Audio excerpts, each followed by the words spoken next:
Hey guys, this is Sonu Alawat और आज इस वीडियो में आपके लिए लेकर आ चुका हूं एक बहुत ही ज्यादा यूनिक गवर्नमेंट जॉब अपडेट जो कि निकल के आ रहा है कैनरा बैंक अप्रेंटिस रिक्रूटमेंट 2024 की तरफ से।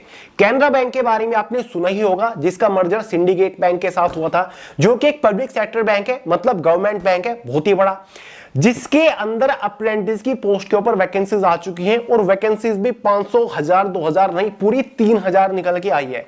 और खास बात यह है कि ये एक डायरेक्ट रिक्रूटमेंट है, मतलब कोई एग्जाम कंडक्ट नहीं कराया जाएगा, कोई इंटरव्यू वगैरह नहीं है, डायरेक्ट आपको सिलेक्शन मिलेगा और सैलरी मतलब स्टाइपेंड भी आपको अच्छा खासा देखने को मिल रहा है।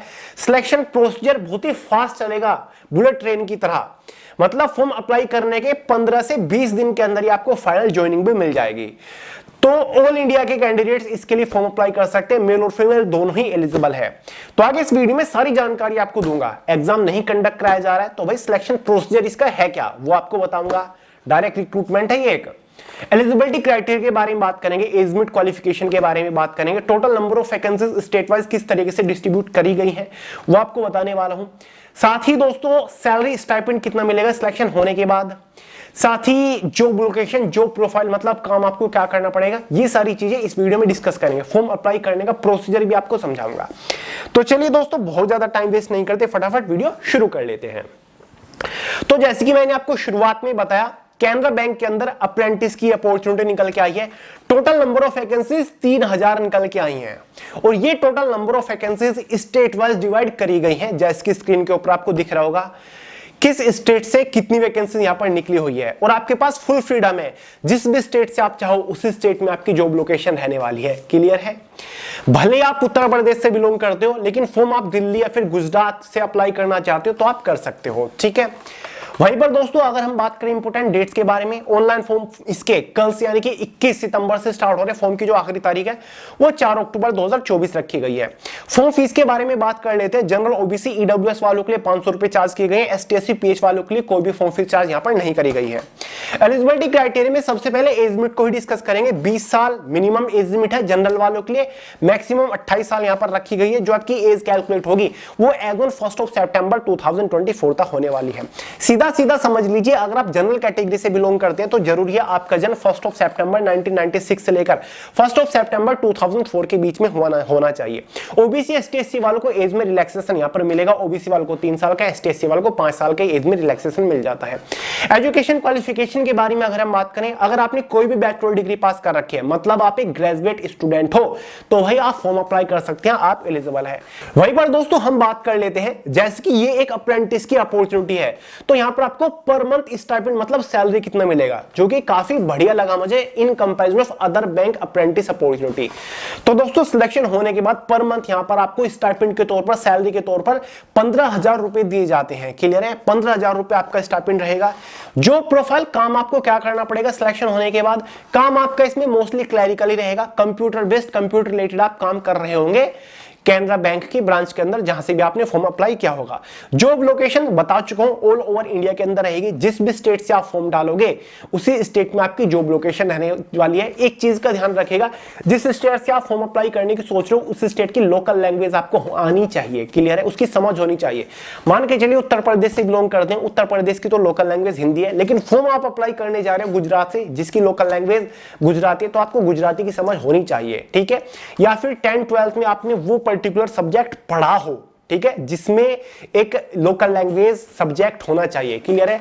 वरना फिर आपको एक एलपीटी लैंग्वेज प्रोफिशिएंसी टेस्ट से होकर गुजरना पड़ेगा, जो कि जस्ट क्वालिफाइंग नेचर होता है। ये देखा जाता है कि आपको उस स्टेट की लोकल लैंग्वेज की समझ है फिर नहीं है, वो डॉक्यूमेंट वेरिफिकेशन के साथ होता है।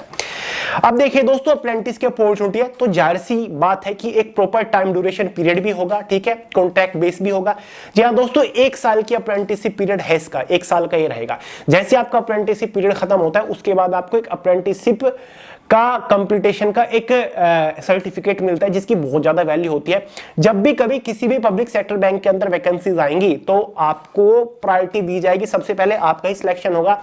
प्राइवेट सेक्टर में भी, कॉर्पोरेट्स में भी आपको बहुत ज्यादा बेनिफिट मिलेगा, क्योंकि कैनरा बैंक के साथ आपने अप्रेंटिसशिप करी है। क्लियर है। और दोस्तों एक बार जब आप किसी भी डिपार्टमेंट के अंदर, किसी भी बैंक के अंदर घुस जाते हो, भले अप्रेंटिसशिप के तौर पर, तो वहां पर आप कुछ ना कुछ जुगाड़ लगा लेते हो परमानेंट होने का, तो आपके पास बहुत सारी अपॉर्चुनिटी आती रहती है। ठीक है, तो मेरे हिसाब से बढ़िया अपॉर्चुनिटी है। अब बात करेंगे सिलेक्शन प्रोसीजर के बारे में कि भैया जब एग्जाम नहीं है, कोई इंटरव्यू नहीं है, फिर किस बेसिस पर यहां पर हमारा सिलेक्शन होगा।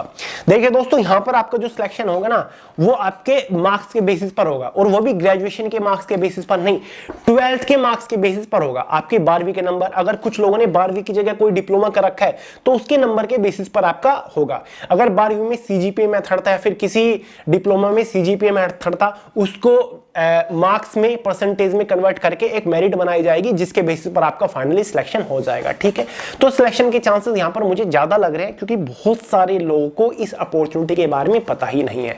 क्लियर है। तो अगर आप इंटरेस्टेड है, फॉर्म जरूर अप्लाई कर दीजिएगा, क्योंकि दोस्तों एक ही पर्टिकुलर सरकारी बैंक के अंदर अप्रेंटिस की इतनी बड़ी वैकेंसीज निकालना अपने आप में मायने रखता है। आईबीपीएस भी पीओ की वैकेंसी निकालता है, ऑफिस असिस्टेंट की निकालता है, क्लर्क की निकालता है। 11 पब्लिक सेक्टर बैंक को मिलाकर वहां पर 4000 6000 वैकेंसीज निकलती है, लेकिन यहां पर केवल एक बैंक के अंदर ही 3000 वैकेंसीज निकल रही है। ठीक है, अगर ये आपने क्रैक कर लिया तो फिर आईबीपीएस वगैरह आपके लिए कुछ नहीं है, आपको प्रायोरिटी दी जाएगी वहां पर। ठीक है, और पहली बार ये वैकेंसी निकल के आई है। अब बात करेंगे कि भैया फॉर्म कैसे अप्लाई करना है।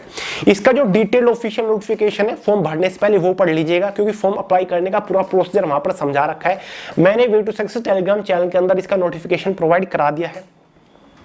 क्लियर है। वैसे भी ऑनलाइन अप्लाई करने का लिंक मैंने डिस्क्रिप्शन बॉक्स में डाल दिया है। आप canarabank.com जो ऑफिशियल वेबसाइट है, वहां से भी इसका फॉर्म अप्लाई कर सकते हैं। ठीक है, उससे पहले जो अप्रेंटिसशिप का पोर्टल है, वहां पर आपको रजिस्टर करना है, वो पूरा प्रोसीजर नोटिफिकेशन में दे रखा है, इसमें कोई बड़ी बात नहीं है। ठीक है, तो भाई फॉर्म भरने का लिंक मैं आपको डिस्क्रिप्शन बॉक्स में प्रोवाइड करा रहा हूं। 21 सितंबर से फॉर्म स्टार्ट हो रहे हैं, कल से आप इसका फॉर्म भर पाएंगे। ठीक है, और इसी के साथ साथ NIACL के अंदर भी अप्रेंटिस की पोस्ट के ऊपर वैकेंसीज निकली हुई है, उसके बारे में भी देख लीजिएगा। क्लियर है। कोई डाउट हो, कोई सवाल हो, कमेंट करके पूछ लीजिएगा। तो चलिए दोस्तों, इस वीडियो में इतना ही था। पसंद आई हो लाइक करेगा, दोस्तों के साथ शेयर करेगा, चैनल को सब्सक्राइब करना मत भूलिएगा। मिलता है अगली वीडियो में बहुत ही जल्द, तब तक के लिए जय हिंद।